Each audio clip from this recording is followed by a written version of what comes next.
Hello friends, welcome on medical bubble.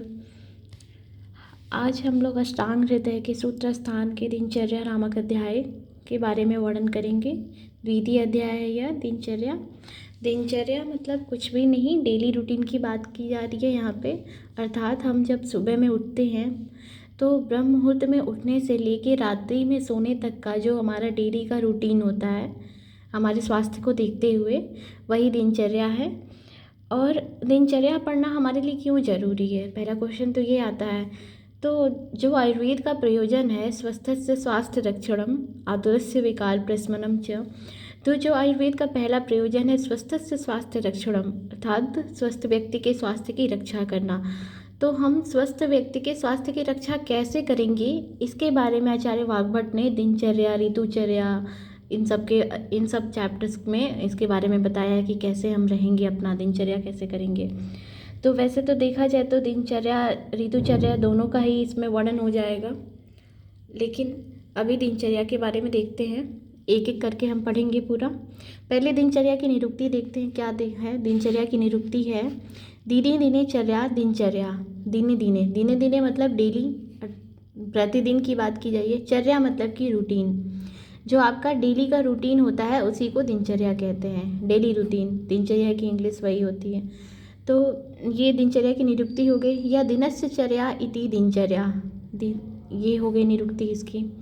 अब हम आते हैं एक एक करके देखते हैं कि दिनचर्या में क्या क्या दिया है, क्या क्या वर्णन किया गया है।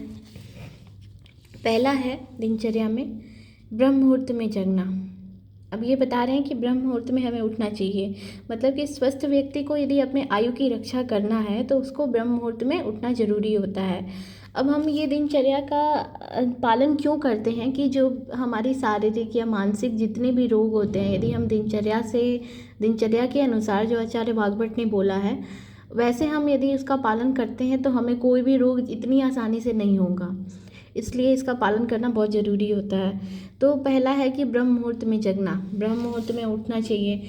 अब कब उठना चाहिए, कैसे उठना चाहिए, इसकी विधि क्या है कि जब तक कि रात्रि में सेवन किए गए भोजन के जीर्ण हो जाने के बाद उठना चाहिए। अर्थात कि जो रात में आपने खाना खाया है वो आपका पाचन हो गया हो और बहुत अच्छे से आपको मतलब ऐसा फील हो रहा हो कि मेरा खाना डाइजेस्ट हो गया है, तो आप तभी उठें, अन्यथा नहीं उठे। क्योंकि होता क्या है कि जब नींद पूरी नहीं होती है आपकी, रात में आपने बहुत कम सोया, जो आपका मिनिमम टाइम है उतना आपने नहीं सोया, तो आपका खाना डाइजेस्ट नहीं होता है। तो डाइजेस्ट होने के बाद ही आपको उठना चाहिए।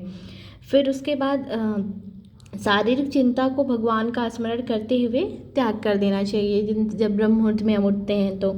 फिर उसके बाद से उन्होंने बताया है कि इससे लाभ क्या होगा कि ईश्वर का स्मरण करते हैं हम, ज्ञानार्जन करते हैं। सूर्य के लाल किरण के सेवन से व्याधियों का नष्ट होना। तो ये क्या बोल रहे हैं, ईश्वर का जब हम सुबह ब्रह्म मुहूर्त में उठते हैं तो ईश्वर का स्मरण भी करते हैं। ज्ञानार्जन सबसे इम्पॉर्टेंट इसका यही है, ज्ञानार्जन, कि जब आप ब्रह्म मुहूर्त में उठ के आप ज्ञान का अर्जन करते हैं, मतलब कुछ लर्न करते हैं अपनी चीज़ें। जैसे हम आयुर्वेद के स्टूडेंट के लिए तो और भी श्लोक लर्न करना बहुत टफ वर्क है, तो श्लोक याद करने के लिए आपका ब्रह्म मुहूर्त का टाइम बहुत अच्छा माना जाता है। उस समय आप श्लोक याद कर सकते हैं, या फिर ऐसा कहा जाता है कि ब्रह्म मुहूर्त में जो भी चीज़ें याद की गई हैं वो सभी हमें कंठस्थ रहती हैं लंबे टाइम तक। तो फिर उसके बाद सूर्य के लाल किरणों के सेवन से व्याधियों का नष्ट होना, मतलब जो फर्स्ट रेज होती हैं सन की, वो आपकी बहुत व्याधियों को नष्ट करेंगी।